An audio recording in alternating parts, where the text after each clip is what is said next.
Have you ever set a goal, made a plan to achieve it, and then found yourself doing the exact opposite of what you know you need to do? Whether it's procrastinating on a big project, overeating when you're trying to eat healthier, or sabotaging a relationship, we've all been there. The question is, why do we do this? Why do we get in our own way and hold ourselves back? Welcome to Inner Power. Today we're exploring the psychology behind self-sabotage, why it happens, how it shows up in our lives, and most importantly, how to break free from this cycle. What is self-sabotage? Self-sabotage is when we engage in behaviors or make decisions that undermine our goals and well-being, often unconsciously. It's that internal tug-of-war where part of you wants to move forward, but another part holds you back. This can show up in various forms, like procrastination, perfectionism, negative self-talk, or even avoiding important tasks altogether. At the root of self-sabotage is a deeper internal conflict. Often it's a way of coping with fear, insecurity, or uncertainty. But while it may seem like self-sabotage is a mystery, there are actually clear reasons why we engage in these behaviors. And once you understand those reasons, you can start taking control. Fear of failure and success. One of the most common reasons we self-sabotage is the fear of failure. This fear can paralyze us. We avoid taking risks or putting in the effort because deep down, we're afraid of what will happen if we fail. It's easier to not try at all than to try and fail, right? But it's not just failure that we're afraid of. It's also fear of success. Success brings with it new expectations, responsibilities, and changes that can feel overwhelming. Deep down, many of us worry about whether we can maintain success or handle the pressure that comes with it. So, we sabotage our efforts before we even get there to avoid dealing with those potential challenges. Action step. Start by acknowledging your fears. Ask yourself, am I afraid of failing or am I afraid of succeeding?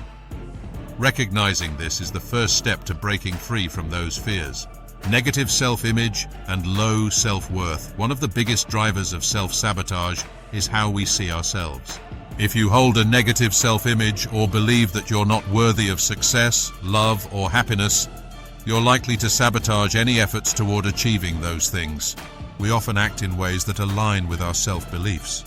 If you believe you don't deserve success, you'll unconsciously undermine your own efforts to achieve it. Low self-worth goes hand in hand with this. If you don't believe you're deserving of good things, you'll push them away when they come.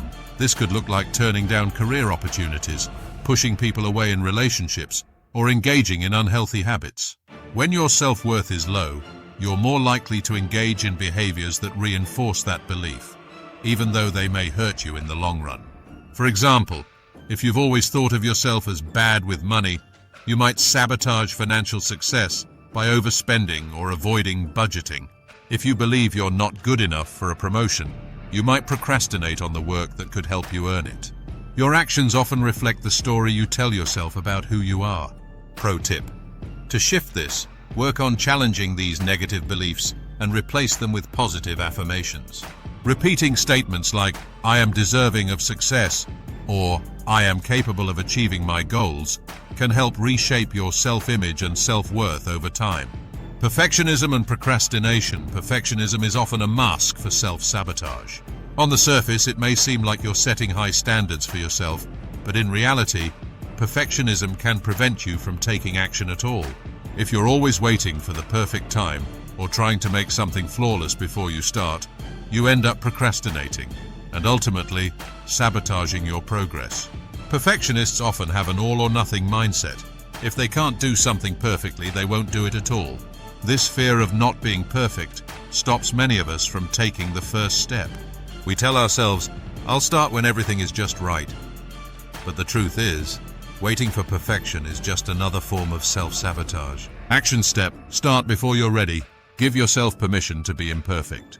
Progress is more important than perfection, and taking small steps will help you overcome that all-or-nothing mindset.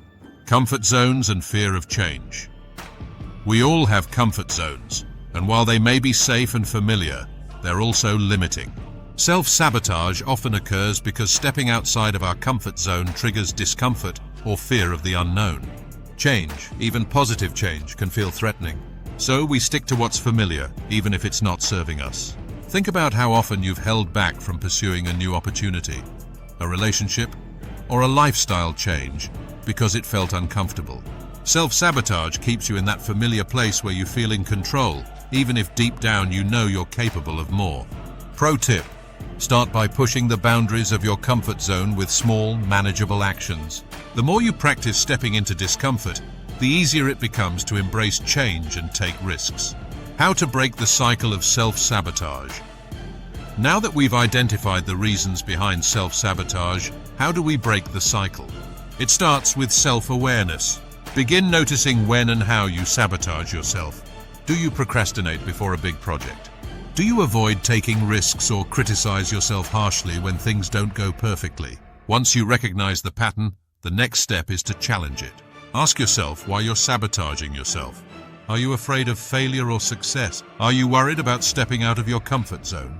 Once you understand the root cause, you can take actionable steps to change your behavior. It's also important to celebrate small wins along the way. When you break a self-sabotaging habit or take a step outside of your comfort zone, acknowledge that progress.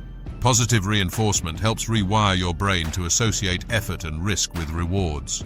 Pro tip: don't be afraid to seek support. Whether it's through therapy, coaching, or confiding in a trusted friend, having someone to help you recognize and address self-sabotaging patterns can be a game changer. Self-sabotage is something we all deal with, but it doesn't have to control your life. Remember, progress isn't about being perfect. It's about recognizing your patterns, challenging them, and making small changes every day. We briefly touched on comfort zones in this video, but to get more understanding on how the comfort zone is ruining your life, make sure to check out this video. Until next time, thanks for watching.